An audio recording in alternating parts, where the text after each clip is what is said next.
Bom, boa noite, irmãos. Agora já se faz noite, né? Mais uma vez, saúdo a igreja com a graça e a paz do Senhor Jesus. Trago alguns poucos representantes de nossa congregação conosco, mas de certo o abraço de todos os irmãos.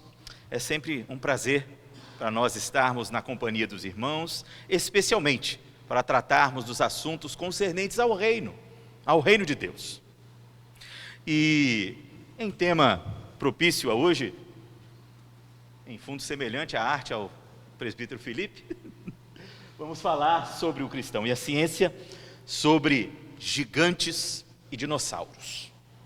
Já fazem vários anos desde que não trato sobre este tema, e alguma introdução se faz necessária para observarmos de maneira mais profunda esses aspectos. É claro que o nosso tempo de hoje não nos permitirá aprofundar, dentro dos parâmetros, visualizar, por exemplo, algumas escavações.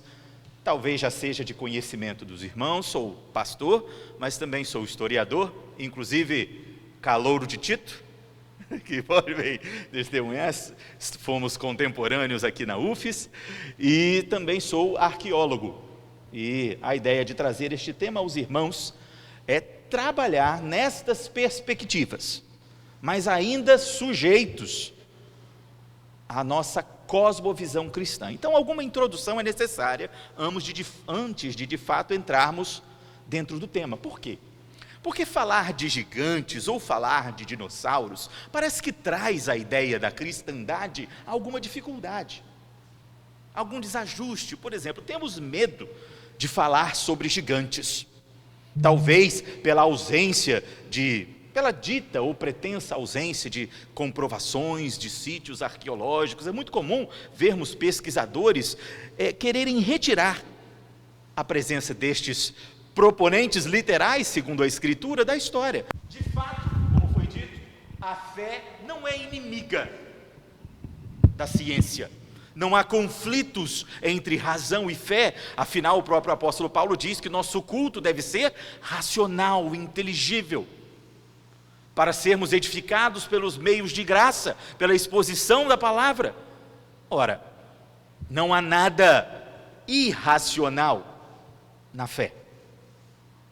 E como bem vimos nos termos medievais, a natureza do que chamamos de método científico, do que chamamos de berço da ciência, a universidade, está enraizada na fé cristã.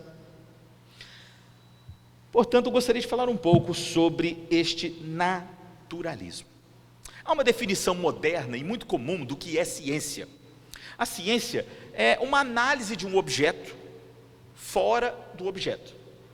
Ela é uma interpretação, uma visão, uma revolução, uma transformação do visível e do invisível através de intelecto e criatividade.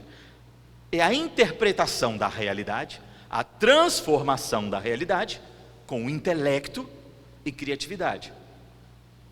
Observamos também o texto de Romanos 1, que mostra que Deus manifesta de si mesmo seu eterno poder, seus atributos, sua divindade, diz o texto, e isso pode ser atestado observando a natureza.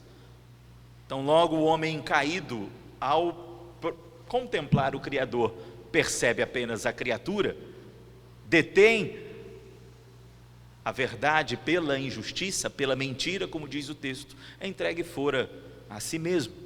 Mas, de outra sorte, é possível para você, homem, remido pelo sangue de Cristo, alcançado pelo lavar regenerador do Santo Espírito de Deus, observar com os mesmos instrumentos, com intelecto e com criatividade, a proposição que nos é dada. É possível para nós extrairmos em proposição científica Deus de todas as coisas. O naturalismo foi também definido aos idos do século XIX como um estilo um estilo que define caráter, não apenas uma proposição científica ou um princípio elementar da ciência, mas algo que definia todos os aspectos da identidade do ser humano, do homem moderno. Por exemplo, foi-se dito que a ciência era usada como instrumento de análise e compreensão da sociedade, e sua base era o naturalismo, que as personagens envolvidas, os objetos envolvidos, eram vítimas de determinismo, condicionadas por sua raça, meio e momento histórico em que viviam. Até a análise psicológica, como foi mencionada em Freud, realista, tornou-se menos importante com a prevalência de motivações biológicas, ou seja, até em vias econômicas, como também já foi bem estabelecido. Foi o próprio Marx falando com Engels, temos uma de suas cartas para averiguar, que disse: encontrei a base fundamental, a base elementar de nossa proposição. E ele estava, que viera a chamar de materialismo, e ele estava falando do naturalismo darwinista. O que eu quero dizer com isso? Que quando vamos olhar para essa tratativa dos gigantes, para a perspectiva dos dinossauros, nós precisamos construí-la segundo a nossa proposição científica, não apenas recebê-la, segundo nos for entregue. Estou partindo aqui de uma disposição natural e apologética de todo filho da aliança. É o próprio apóstolo Paulo que, por exemplo, fala na segunda epístola aos Coríntios, ali no capítulo 10, de que nossas armas não são carnais. Vamos pegar um contexto em Efésios. Nossos inimigos não são carne nem sangue, nem dominadores deste mundo tenebroso, não é isso? Nossos inimigos não são carnais. Portanto, tão natural é que nossas armas não sejam carnais, mas, como ele diz aos Coríntios, poderosas em Deus. E para quê?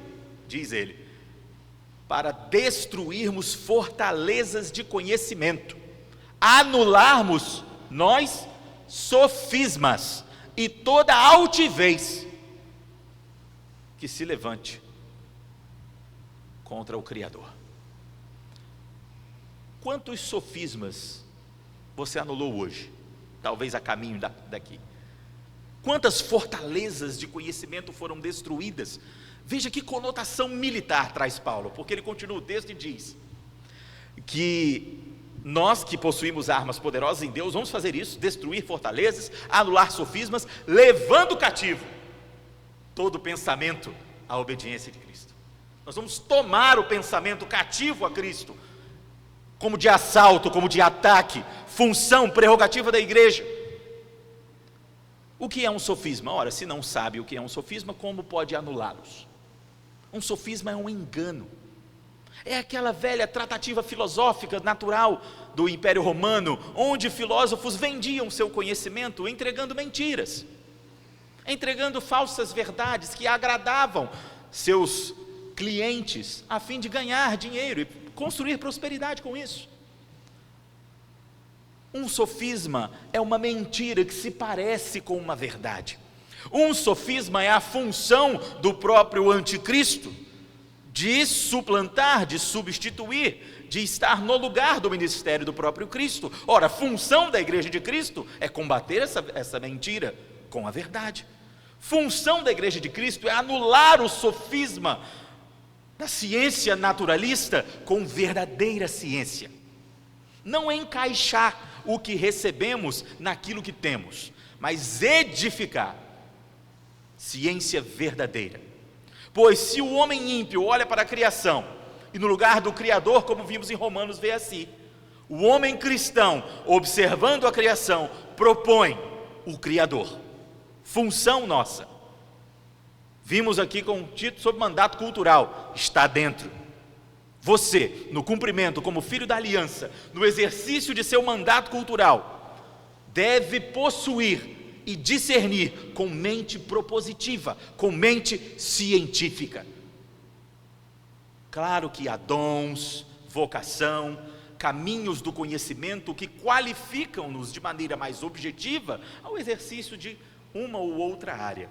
mas uma função essencial a qualquer cristão é manifestar esta prerrogativa como estilo de vida, um estilo de vida apologético, expansivo, extensivo, que é definido pelo quê?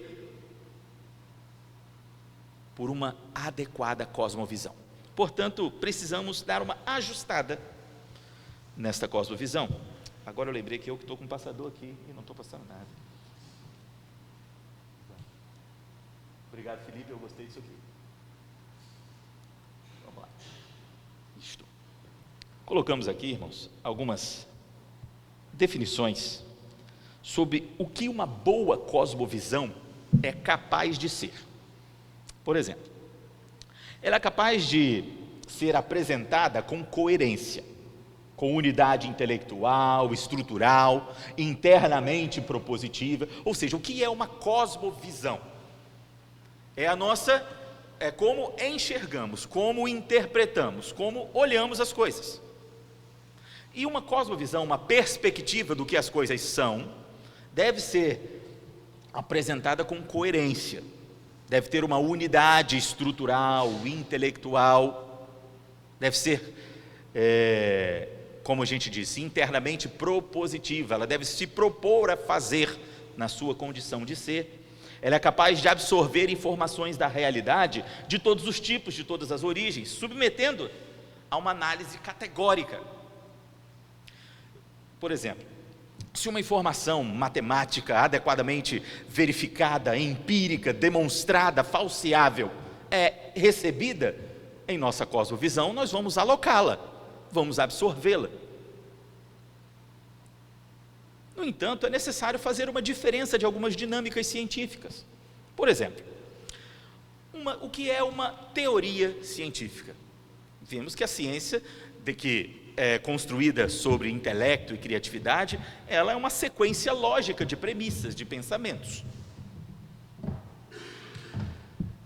E, como toda sequência lógica de pensamentos, nós formalizamos uma teoria, onde essas premissas serão confrontadas, verificadas, no princípio da falseabilidade científica. É o teste, que é falsear um objeto, uma evidência, confrontá-la em sua própria natureza em exercício de observação, ou seja, se ela pode ser contradita, ela pode ser verificada, um princípio de análise científica. Bom, quando fazemos uma teoria, ela tem uma sequência de premissas. Quando algumas dessas premissas são comprovadas, são evidenciadas e bem práticas, essa teoria se torna um teorema. Quando todas as premissas dessa teoria são adequadamente evidenciadas, ela se torna um axioma. Logo, segundo alguns autores chamam, nós temos verdades contundentes e verdades ilusórias. O que ele queria dizer? Estamos lidando teoricamente com alguns objetos, estamos lidando praticamente com alguns teoremas, segundo a verificação e a determinação de alguns axiomas. Ou seja, há muitos aspectos da teoria científica, castelos de conhecimentos científicos que são edificados literalmente sobre o nada, puramente e estritamente teóricos. E a nossa construção educacional, inclusive, se dá por sobre uma perspectiva. Eu quero dar alguns exemplos dinâmicos. Hoje falamos sobre matemática, comentamos aí que nem todo mundo gostava de matemática, na época da escola eu também não. Hoje é diferente, um pouco diferente, mas talvez você se lembre de algumas coisas que lhe chamaram a atenção enquanto estudava. Quem aqui já estudou sobre placas tectônicas? Acho que todo mundo, né? Você que não levantou a mão, procure no seu coração. Você já estudou isso sim, em algum momento, lá atrás, aquelas responsáveis pelo movimento, aquelas placas que em atrito promovem terremotos, vulcões. Você se lembra que aquilo chamava teoria das placas tectônicas? Aquilo é uma teoria, quer dizer que alguma das premissas foi comprovada? Quer dizer que alguma das premissas foi verificada? Quer dizer que pode existir outra explicação para a mesma questão? Ele é contra a placa tectônica. Calma lá, é só um exemplo. Mas calma lá. Há outras possibilidades. Há outras teorias. Mas quantas delas foram vistas por nós? Na nossa formação comum, na educação nacional. Quantas vezes conseguimos empregar o estudo da estatística, da matemática, ao pensamento crítico? Quantas vezes fomos ensinados a pensar logicamente, estruturalmente? Quantas vezes fomos ensinados a debater ou a construir ideias nesta forma educacional, nesta proposição que hoje temos? Passa distante, assim é difícil mesmo gostar de matemática, mas se bem aplicadas à vida prática, à condição de pensamento, as coisas mudam de figura. Somos apresentados como cultura ocidental, ainda mais especificamente norte-americana, bem expressa na educação nacional. Somos condicionados a uma presença científica estritamente naturalista, materialista, determinista. Tratamos a evolução como um caminho absolutamente determinante sobre a realidade, e onde muitos pesquisadores, onde muitos teólogos tentam encaixá-lo na Escritura. Irmãos, eu vou falar pelo menos aqui 20 razões pelas quais isso se torna impossível aplicar. Vamos lá. Adão e Eva, neste caso, não seriam os primeiros seres humanos.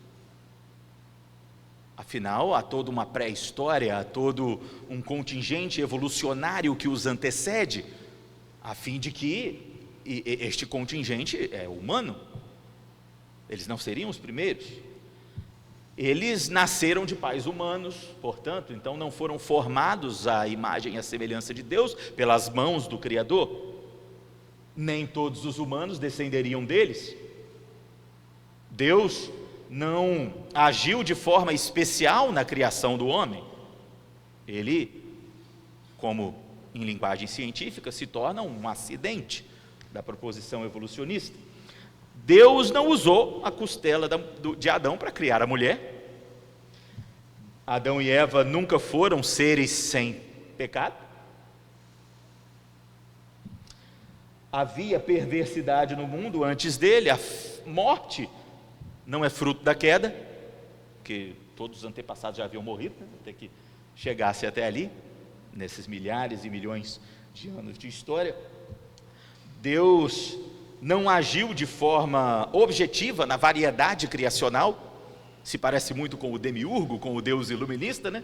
Parece que deu a ignição e deixou a coisa acontecer.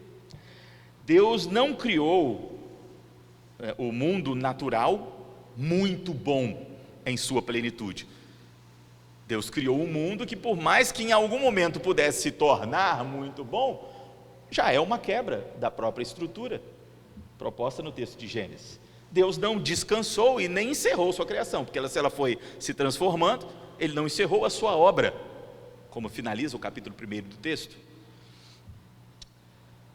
A aliança não é a base do relacionamento entre Deus e os homens, porque houve tempo onde não havia sequer relacionamento entre Deus e os homens. Deus não tornou a criação maldita junto do homem na terra. O propósito eterno de Deus não foi admitido pelos homens, o nome de Deus não foi invocado até então, e se o primeiro Adão não trouxe a morte, o que faz o segundo Adão? O que faz Jesus? Cristo não é a semente da mulher que redime o gênero humano. Homens antes de Adão não precisavam de redenção. A doutrina criacional literal não pode ser base propositiva na Escritura. Ora, outros textos então não podem lançar mão do texto de Gênesis como algo literal, como a Bíblia o faz. E se a verdade logística, metafórica, apenas para ser alocada a uma proposição moral na Escritura, o que impede de toda ela o ser? O que impede que tudo isso faça apenas referência a alguma coisa? Bom, chegamos ao liberalismo. Nada impede. Portanto, uma perspectiva equivocada leva a toda uma sequência lógica de premissas equivocadas. E precisamos ajustar a nossa cosmovisão, não rejeitando premissas científicas, mas as reconstruindo no bom termo e no bom exercício da identidade cristã e da proposição científica. Porque estamos entrando, é para lá, é que eu viro para a tela para passar, mas é para lá, né? Bom, uma pergunta nós temos de nos fazer, né? Sobre gigantes, sobre dinossauros, eles existiram? Bom, há muitas teorias sobre isso. O que são gigantes? Vamos começar por eles. Vamos começar dizendo que eles não são mutação genética, deturpação genética. Eles não são deficientes em gigantismo. Não é uma doença. Não há descompensação óssea de estrutura muscular, não. São completamente diferentes. Humanoides em estrutura perfeita e completamente diferentes de alguém com esta deficiência. Eles também não são astronautas, né? Quem nunca também já ouviu que eram os deuses astronautas, os gigantes da antiguidade, ou quem nunca viu aqueles documentários à noite, né? Que de dia no History Channel você vê Império Romano, a Babilônia, e vai por aí, né? O Império Persa, os fenícios, aí vai chegando à noite, extraterrestre, alienígena, e começa a hora bem bacana, né? do History Channel, né? Se você já viu algum desses momentos, você vai ver que o homem tira evidências de onde bem quer. Como um uso equivocado da escritura traz a mão do mau teólogo, do mau cristão, aquilo que o texto não propõe, o uso mau da ciência, a indevida interpretação da realidade, traz à mão do cientista algo ruim, como propôs o texto de Romanos. E vai para as pirâmides, vai para a Mesopotâmia, vem até aqui a Guatemala, vai ao Império Maia, ao Império Azteca, e começa a trazer até dali evidências para mostrar que, na verdade, como não conseguem negar a unidade poética, harmônica, matemática, como nos fora introduzida aqui hoje, como lhe é impossível a negação, até loucuras, uma vez que foi citado aqui Richard Dawkins, em seu famoso livro, né, Deus, um delírio, demonstra um delírio pessoal dele mesmo, concordando com o design inteligente, mas colocando ele a qualquer força possível. Para ele é muito bem possível que um extraterrestre, que uma força inteligente alienígena ancestral tivesse criado todas as coisas. Mas Deus está numa esfera diferente. A religião está numa esfera diferente.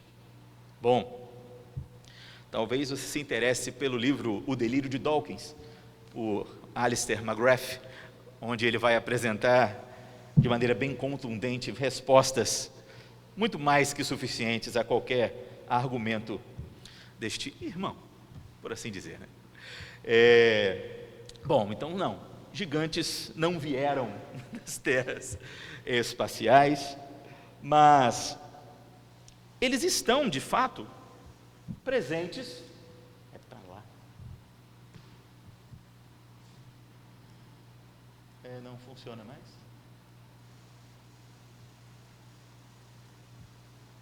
Bom, então enquanto não estamos vindo, nossa ideia é demonstrar, irmãos, que os gigantes estão presentes não apenas na Escritura. Quando se diz do texto bíblico, quando se menciona homens deste grande porte, prontos para a batalha, inimigos, especialmente, né, da conquista da terra prometida, cidades onde gigantes... agora funcionou. Cidades onde gigantes eram reis, das quais seus súditos eram homens de normal estatura, cidades como as regiões do Hebrom, onde todos os homens eram gigantes, mercenários campeões gigantes como Golias e os outros 4 que aparecem no segundo livro de Samuel, aquele outro gigante que aparece para desafiar a Davi, já em sua velhice, morto por seus soldados. Há muitos gigantes, e quando a Bíblia fala desses gigantes, ela não está sendo metafórica. A proposição textual, a estrutura exegética garante, são literais. Do mesmo jeito que a estrutura exegética e poética garante que a poesia de celebração, que é Gênesis 1, se propõe em ser literal, estes homens também o são. Mas, quando você já viu algum deles? Onde estão os gigantes que tomaram parte na narrativa da Escritura, mas não tomam parte na nossa vida? Onde eles estão? Foram todos aniquilados, todos destruídos? Não nascem mais gigantes? Ora, o que é isso? Estão apenas na Escritura? Bom, vamos começar olhando que não. Eles estão presentes na cultura do Antigo Oriente Próximo. Por exemplo, este mesmo... conseguiu. Este gigante seria um governante das regiões do norte cananita, e ele está aqui disciplinando os seus escravos pelo trabalho inadequado. Escrito abaixo dele está estrutura acadiana, em língua acadiana, ugarítica, descrevendo ali na divisa com a Síria, né, o seu ato de trabalho. Aqui, mais um afresco, uma estela também ugarítica do período fenício, gigantes mercenários lutando contra exércitos inimigos a contrato. Aqui nós temos um grupo de soldados sumérios eliminando inimigos gigantes, conquistando cidades ao largo do norte cananita, eliminando gigantes. Possuíam também os sumérios os seus próprios campeões gigantes. Estou mencionando Canaã para que você localize mentalmente a região. Canaã em si ainda não existia formalmente neste período histórico. Bom, está aqui um registro que traz por nome do gigante Arep, que é vamos dizer, um cognato para um dos nomes que aparecem na própria Bíblia, para o gigante Arba, aquele maior gigante do texto bíblico. Não estamos dizendo ser o mesmo, afinal aqui já estamos subindo, alcançando a Mesopotâmia, mas a mesma condição, um rei gigante com súditos, homens naturais, isso presente. Aqui já fomos mais longe, aqui já estamos descendo o Sudão e alcançando o Egito. Vemos homens núbios egípcios capturando algumas mulheres gigantes do deserto. Aqui também temos outra proposição dos gigantes guiando, dos gigantes divinos, dos homens divinos, guiando os homens da terra, né, na adoração e nos métodos de mumificação no Egito Antigo. Aqui à esquerda, vamos mais longe, aqui um templo, o templo na cidade de Chiang Mai, na Tailândia. A ideia de mulheres gigantes sendo utilizadas como senhoras divinas, como matriarcas divinas. Ou seja, os filhos dessas mulheres compunham os guerreiros Langazuka dessa região. Temos aqui mais pinturas do período egípcio, do período Ixo. Aqui são afrescos rupestres já subindo na região do Cáucaso. Aqui mais uma imagem de como, inclusive é usada nos deuses astronautas, né? Porque a ideia é de que os deuses, esses homens avantajados, estavam transformando, modificando geneticamente humanos normais. Não é o que diz a estela, é apenas como foi mencionada. Aqui na Índia, aqui no Império Azteca, ou seja, dentro dessas imagens, a ideia é nós percebermos o como não é exclusivo da Escritura o ideal de que no meio de homens, no meio dos filhos dos homens, existiram gigantes, homens gigantes, de grande estatura. Não, como vimos, com deficiências ou deturpações genéticas, mas homens diferentes. Mas isso é um mito, ou é uma realidade? Esses gigantes são exclusivos da história ou eles são reais? Então eu coloquei aqui uma sequência de imagens. Por exemplo, esta escavação aí, estes homens trabalhando neste crânio, isso parece um gigante real ou é fake news? Esse é fake, né? É mesmo, fake news. E esse aí? Se aquele era esse aí, então tem que ser, né? Mas geralmente quando você vai procurar na internet é isso aí que você vê, né? E esse? Tem toda uma estrutura de escavação no entorno dele, né? Tá muito bem feito, mas esse aí é o quê? Fake news, falso também. E esse? O que é isso? Foi encontrado, irmãos, mais ou menos na região da antiga Trácia, mais ou menos próximo do que hoje é a Macedônia, foi encontrado um esqueleto de cerca de 2,90 m com essa cabeça, e foi identificado como um ciclope. Isso aí é real ou é fake? É verdade.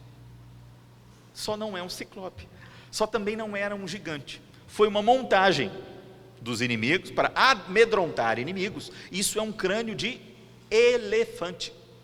Uma boa pergunta talvez seria como é que esse crânio chegou lá na região da Macedônia, né? Sendo que lá não há elefantes, mas ele estava lá e ele foi acoplado, vou chamar aqui de exoesqueleto, né? Porque esse esqueleto também foi montado de um gigante. A espinha dorsal que nós temos com algumas costelas, elas são ossada real, apesar da cabeça não. Esse daí, esse é fake ou é de verdade? Essa espinha aí, esse é de verdade também, mas também não é um gigante, é um mamute. Se você consegue ver aí de longe, está até aqui do tablet, é um mamute. Aqui nós temos o Colosso de Belfast, na Irlanda do Norte. Ele foi encontrado na virada do século XIX para o XX, e atrás dele tem um vagão de trem de 2,35 m, e essa é a altura do gigante, mais ou menos 2,70 m. E você pode ver que o corpo dele não tem aquele efeito, aquilo que a gente começou a falar, né? Efeitos de gigantismo, né? Membros talvez um pouco mais desconvexos, a cabeça por vezes muito grande, um tronco um pouco atrofiado, e ele aqui em estado de decomposição muito baixo. Este é um achado recente, não exclusivo, por exemplo, das terras do Oriente, onde estavam todos os documentos até então. Aqui, pinturas em cavernas na região da Oceania, também mostrando a mesma dinâmica. Por lá, gigantes, homens protuberantes no meio de homens naturais, como assim o temos chamado. Aqui são aborígenes lutando contra gigantes na região da Austrália e da Polinésia. Aqui, em um museu, em uma escavação que acontecera na região sul dos Estados Unidos, também não é fake, também é oficial. Aqui um registro, talvez você se lembre das cartas de Pero Vaz de Caminha, contando da chegada dos navegantes aqui no Brasil. Esse aqui é um registro de navegantes que chegaram na região de São Cristóvão de las Casas, no México, registrando que ao chegarem lá, os nativos estavam eliminando um gigante, tendo vertido suas tripas e então arrastado para que ele morresse. Aqui também mais um literal, aqui é o desenho de como que ele teria sido encontrado na região guatemalteca. Aqui um gigante da Patagônia com cerca de 2,80 m, um bicéfalo, sim. Ele está meio escuro, mas ele tem duas cabeças. Como uma... Está vendo que ele está bem conservadão, né? Ele é como se datasse da virada do século 17 para o 18. Isso por sobre o tecido, o epitelial é ocre, para que o tecido grude, né, na camada óssea e ele fique conservado. É um funeral ritual, né, por assim dizer. E pelos vestígios nós sabemos que ao menos uma das cabeças era funcional, apesar de a outra não parecer haver restos cerebrais. Aqui não é nem gigante, mas eu coloquei porque é fake. Você pode pensar que esse aqui é fácil, né? Você saber que é fake, né? Mas e esse aqui? É fake ou não é? Esse não é fake não, esse é de verdade. Esse é de verdade, e o motivo é esse aqui.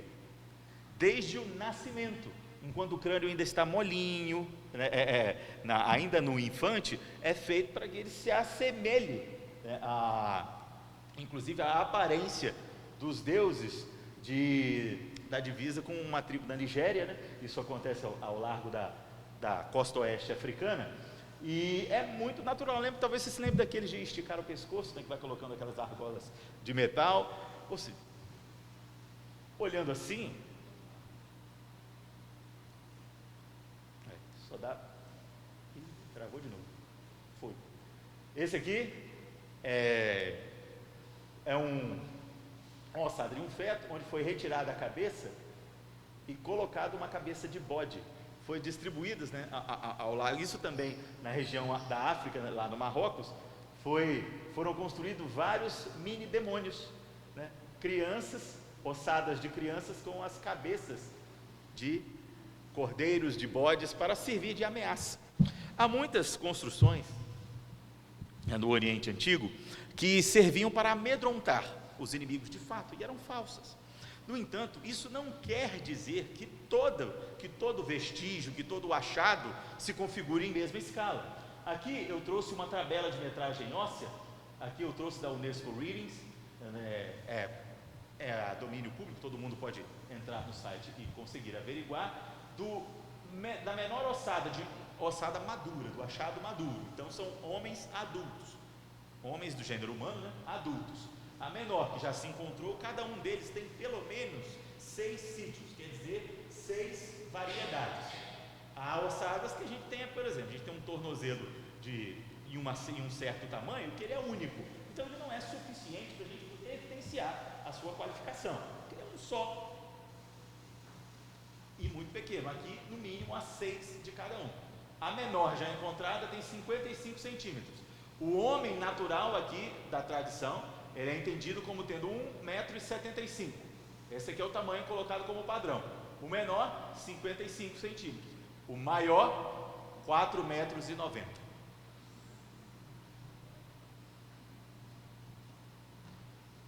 Alocar estes homens dentro da nossa história é quebrar um protocolo.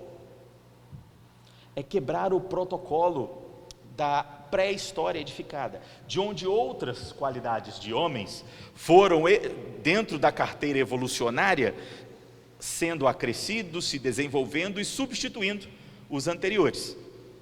Bom, estes não são, inserir essas descobertas seria desqualificar algumas dessas estruturas, e isso não é de interesse da proposição naturalista. Em outras palavras também, nós temos vamos dizer, uma agenda científica, onde tudo o que construímos na ciência precisa ser alocado a esta agenda majoritária.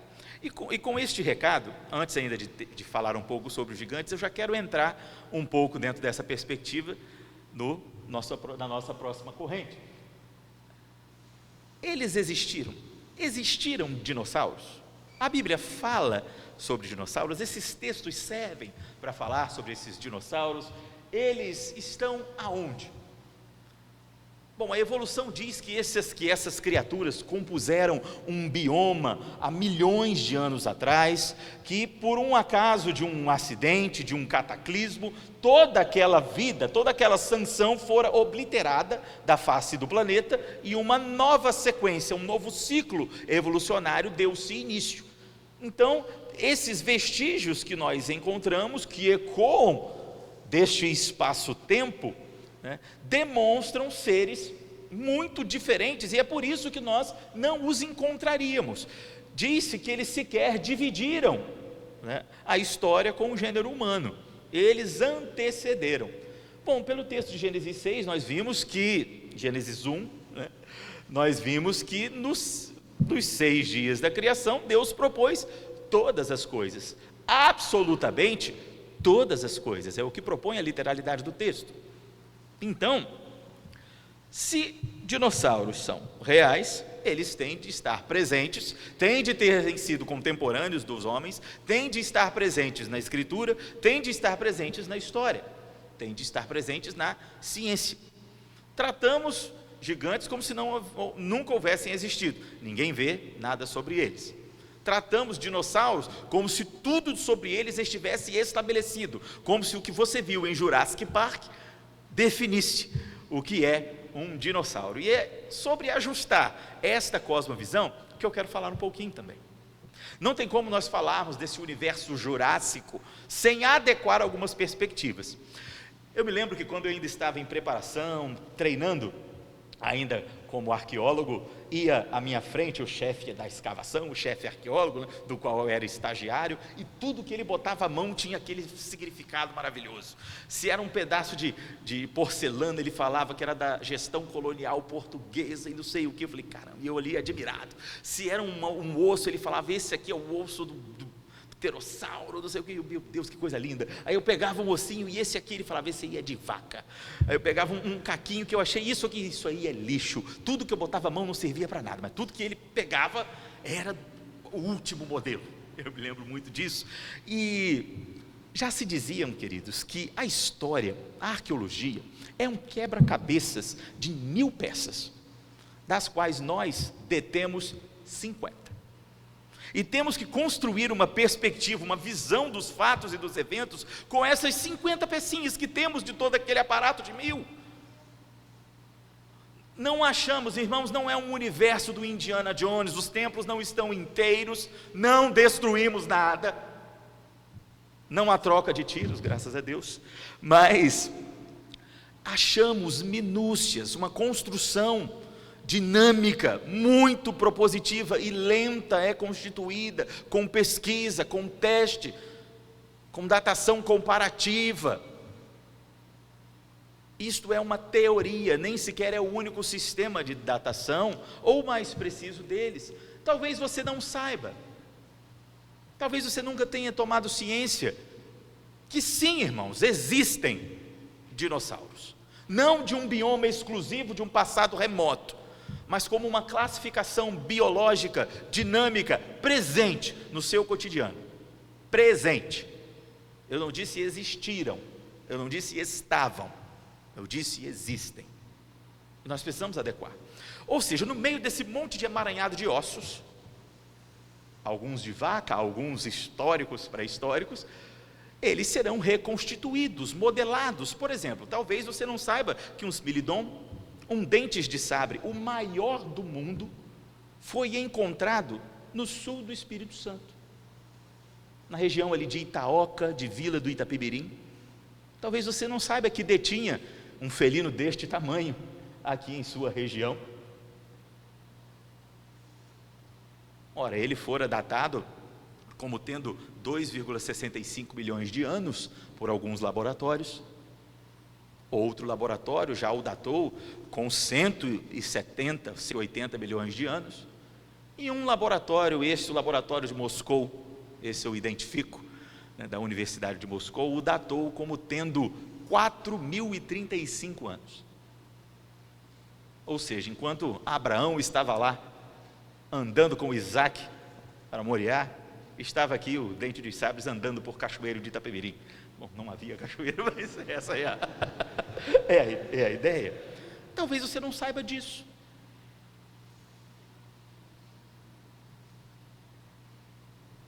Nós daqui não estamos inferindo ainda qual o melhor sistema de datação, nós estamos inferindo, e eu preciso inferir, que por vezes, um olhar carregado de pressupostos qualifica de maneira muito determinante o que não deveria ser qualificado.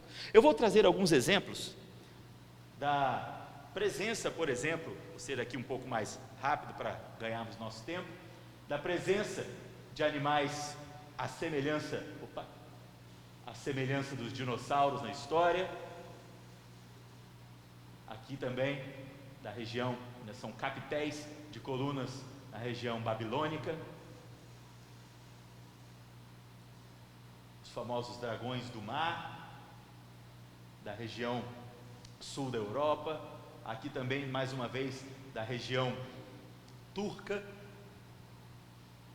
Isso aqui dá até para pensar um pouquinho, né?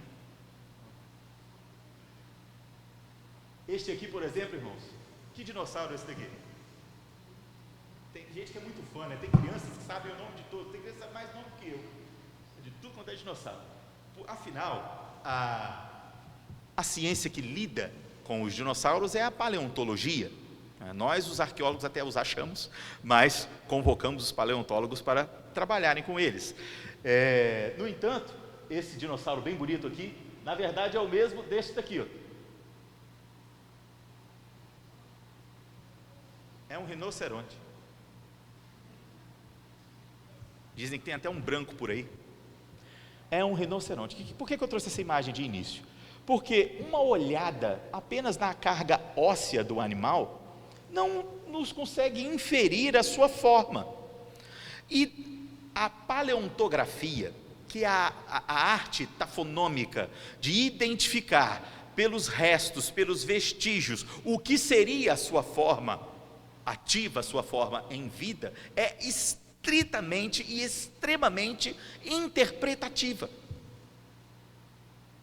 Ora, peles é colocada diretamente do tecido, ou melhor, o tecido é colocado diretamente na carga óssea, camadas musculares inseridas, o tecido colocado, mas não se leva quase sempre em conta o papel da gordura, o papel de outras camadas efetivas. Quero dar um exemplo com algumas imagens. Isso aqui, por exemplo, é um fóssil real, está bem inteirinho, está vendo? Esse aqui é até bonito, mas não é verdade não. Nós não achamos tudo prontinho assim não. Como disse, nós achamos tudo muito fragmentado. Aqui à esquerda, mentira, é só do filme mesmo. Você varre um pouquinho e está tudo ali. O trabalho é muito lá. Mas aqui à direita, sabe o que é isso aqui? Também um animal capixaba, uma preguiça gigante. Tem 4 metros esse meninão aqui. Então ele andava por aqui, exatamente por aqui, entre Fradinhos e a Praia do Canto. Que bom que não tem mais, né? Eles andavam por aqui, ó. E são numerosos os seus achados. Por exemplo, para definir o que eles são, eu coloquei aqui, ó, que dinossauro vocês acham que é esse aqui? Eu vou colocar aqui várias imagens de ossos que em vários períodos de tempo diferentes foram desenhados pela paleontografia, representados como habitantes do período Jurássico, indiferente à sua ocasião, né? Esses que eu vou mostrar estavam juntos das formas que nós conhecemos, desses formatos que se tornaram populares por Hollywood, dessas formas do Jurassic Park, como nós temos dito. Que dinossauro é esse daqui?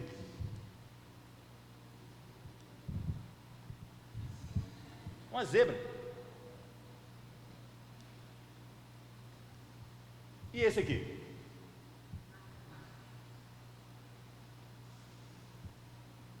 Babuíno. Junto dele estava lá o bronquiossauro, estava todo mundo, mas aí, como estava tudo junto, né? Esse aí deve ser assim. Aí se ilustrou. Olha, repara numa coisa, gente. Está vendo os dentes como estão bem para fora? É muito natural que haja um tecido gamoso em volta dos dentes e que os dentes não fiquem aparentes. Essa arcada que salta da boca, essa ideia de... Eu sei que a natureza, principalmente pela queda, é violenta sobre os efeitos do mundo caído. Há sanguinolência na interação entre animais, que antes do dilúvio, por exemplo, eram todos herbívoros. Agora, após o dilúvio, né, na reestruturação das camadas terrestres, a carne será comida, o sangue será vertido, mas antes disso não. Mas ainda assim é muito natural que isso não seja aparente. Só que isso não é levado em consideração na construção. Eles sempre são constituídos como seres aterrorizantes, como um ambiente hostil, que realmente o era, mas como necessidade é algo muito diferente daquilo que nós estamos acostumados. Esse aqui, qual que é? Isso é mais fácil. Nem todo habitante jurássico é aquele reptiliano Tiranossauro Rex, né? Todos naquele formato. Ninguém nunca achou estranho porque ele tem aquele bracinho? Vamos lá, isso é uma vaca. E esse aqui? É um gato. Já pensou se seu gatinho fosse assim? Melhor nem pensar. Isso aqui, está vendo? Essas garras, essas navilhas nas mãos para destruir presas, né? Isso é um... Sim, essa foi mais fácil, né? Essa aqui eu já até coloquei, não botei o efeito. Isso é uma cobra. Só que é a pitoma, aquela cobra de touro largo, corpulenta, essa aqui das regiões da Polinésia. Era uma cobra, mas virou violenta. Aqui ela não está com presas, numa outra imagem ela tinha presas e ela tem pés.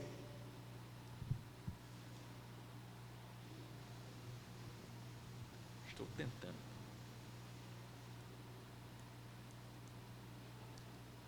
Eu não sei se de vez em quando eu pauso alguma coisa aqui.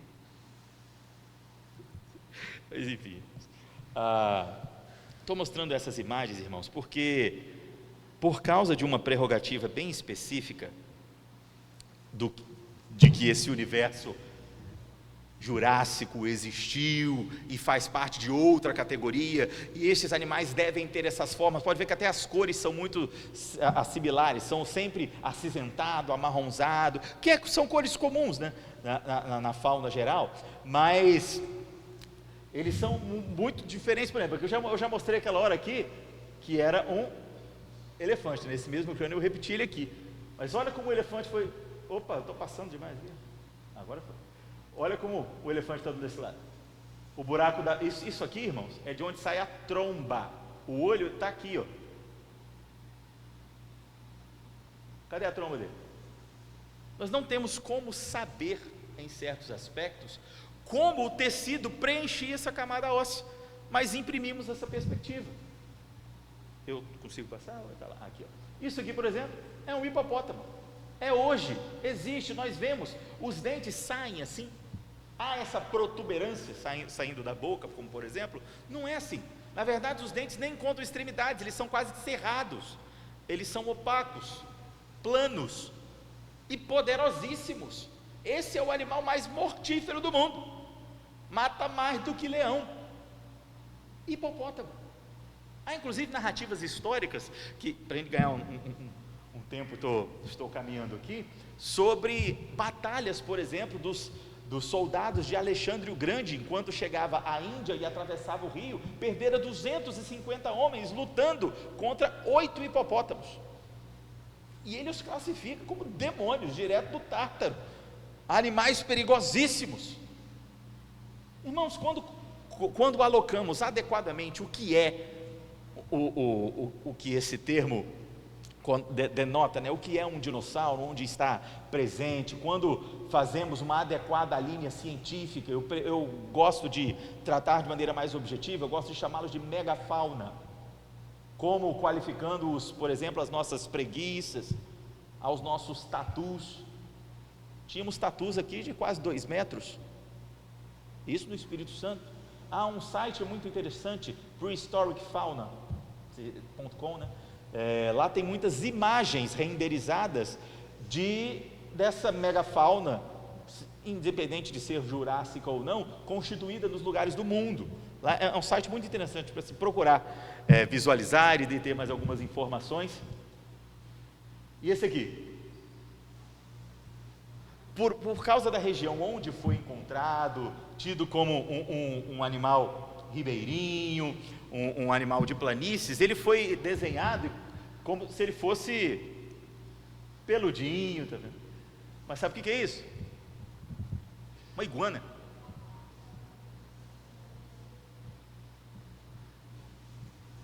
E aqui eu coloquei a ossada de um abutre-rei, o crânio de um abutre-rei.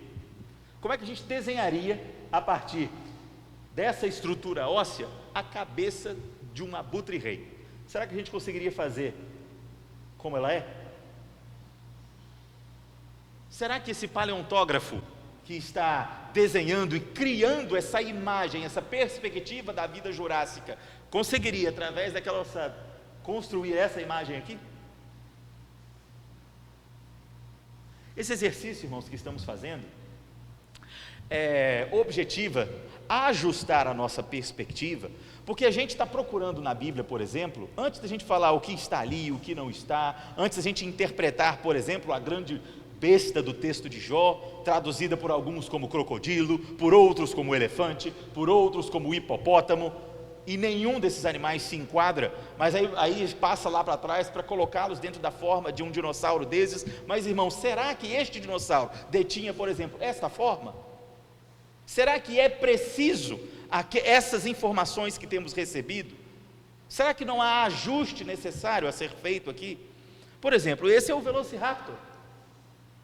Já vimos ele no filme, muitas vezes. Pronto, consegui.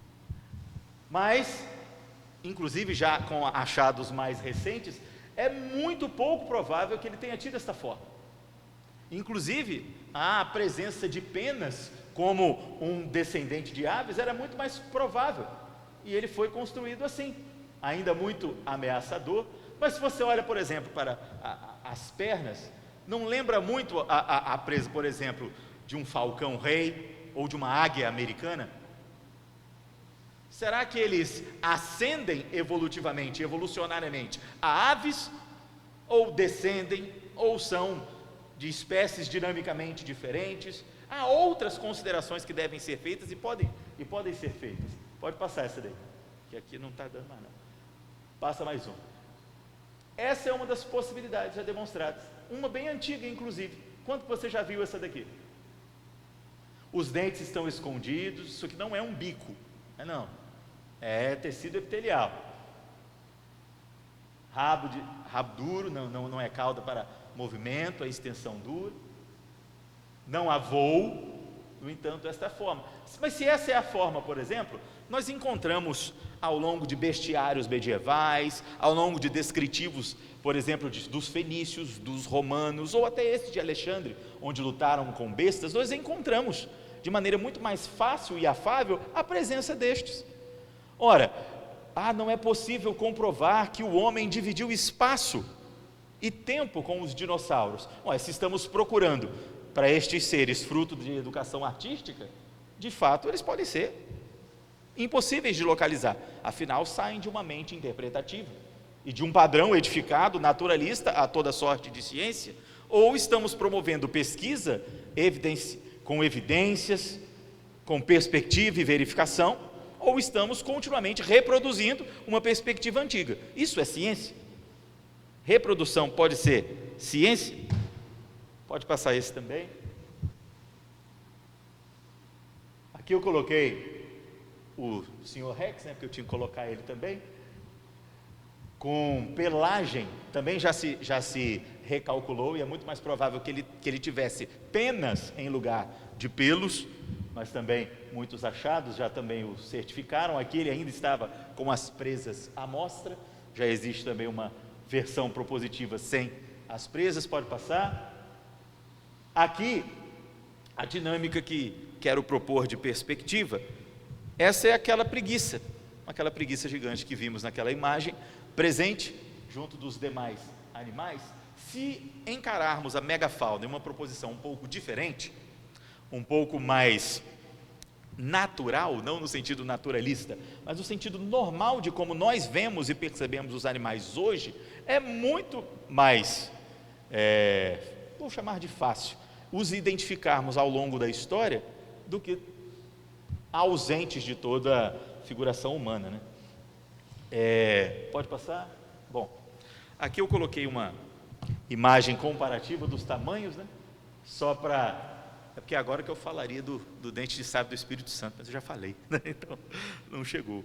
Irmãos, para terminar essa nossa etapa, Eu pulei aqui alguns conteúdos, mas o objetivo de hoje foi trazer um pouco de informação, a fim de que nós aprendamos a absorver alguns conteúdos de maneira mais analítica, mais propositiva, mais combativa realmente. E temos não só essa função, mas temos recursos para isso. Irmãos, vivemos na era onde a informação mais foi proliferada na história. Todos têm acesso a toda sorte de informação em uma velocidade incrível. Precisamos ser inquisitivos, pesquisar, discernir, propor. Isso é para a glória de Deus. Não precisamos ter medo de olhar para esses fatos, para esses eventos. Irmãos, sim, dinossauros são realidade, gigantes são realidade. Não precisamos transformar os escritos bíblicos, reinterpretar escritos bíblicos, para que possam absorver essas teorias ou mesmo alguns axiomas. Mas devemos nos adequar, sob o bom termo da cosmovisão bíblica científica, a promover uma ciência diferente, verdadeiramente analítica e dedicada. Eu gostaria de terminar com apenas um exemplo, para uma crítica final aos processos de datação, de verificação do naturalismo. Bom, na observação geral, eu gostaria de falar do Grand Canyon, aquele museu a céu aberto, né? Aquele espetáculo da humanidade. Talvez você já o tenha visto, talvez não. Procure no Google contemplar, ali no Rio Colorado, aquelas falésias, aquelas montanhas com camadas de erosão, cristalização, tão precisas. Diz-se que aquela navilha de água, cortando as rochas do Rio Colorado, passaram por ali por cerca de 175 milhões de anos, construindo aquela cristalização ímpar, sem igual, considerando a velocidade do rio, considerando muitas coisas. Que beleza essa teoria. Mas em 1980, em Washington, o vulcão do Monte Santa Helena entrou em erupção e cortou cerca de 50 quilômetros de rocha. Esse magma que eclodiu e rachou a terra, passou por entre um lençol freático. O magma cortou a rocha e a água vinha em revolução, cristalizando a rocha por onde o magma passava. E em mais ou menos 16 horas, a exata camada de cristalização e erosão presente, por exemplo, na maioria do Grand Canyon, aconteceu. Onde está a crítica aqui, irmãos? A observação científica naturalista leva muito pouco em consideração motores de ignição dos eventos. Qual o motor? O que poderia ter? O que de fato externo poderia acontecer para que o processo de 175 milhões de anos na formação deste monumento natural não fosse diferente? Poderia ser, por exemplo, o cataclismo diluviano o proponente disso? Poderia. Ora, o dilúvio, ele não é uma exclusividade da Escritura, e tem que ter um dia só para isso. O dilúvio é um fato científico, mas ele é chamado de cataclismo, inclusive é ele que dá ignição a eras glaciais. Ele é chamado de cataclismo para que ele não seja, inclusive, comparado, ou ajustado à versão bíblica de seu acontecimento. Isso não quer dizer que ele não aconteceu. A ciência olhar com outros olhos não tornam os eventos diferentes. Nós os ignorarmos não os tornam inexistentes. É necessário um trabalho adequado. É necessário um trabalho investido. É necessário diligência. E um cristão que vive dentro da prerrogativa cristã, apologética, erudita, intelectual, de aprendizado, de conhecimento, que o ferramenta em serviço e novamente o habilita em conhecimento, santificando-se na presença do Senhor, já vivendo esse procedimento de maneira natural para com a palavra de Deus, naturalmente o viverá relacionado ao seu trabalho, à sua vocação e a todas as coisas. Não, a Bíblia não está nos chamando, eu não estou nos chamando a fazermos algo diferente do que a nossa natureza como filhos da aliança já não nos chama. Viver de maneira inquisitiva para a glória do Senhor é uma natureza do homem cristão. Que que o Senhor nos dê esta qualidade, esta diversidade e esta atitude para vivermos em mandato cultural segundo a ciência que nele procuramos produzir.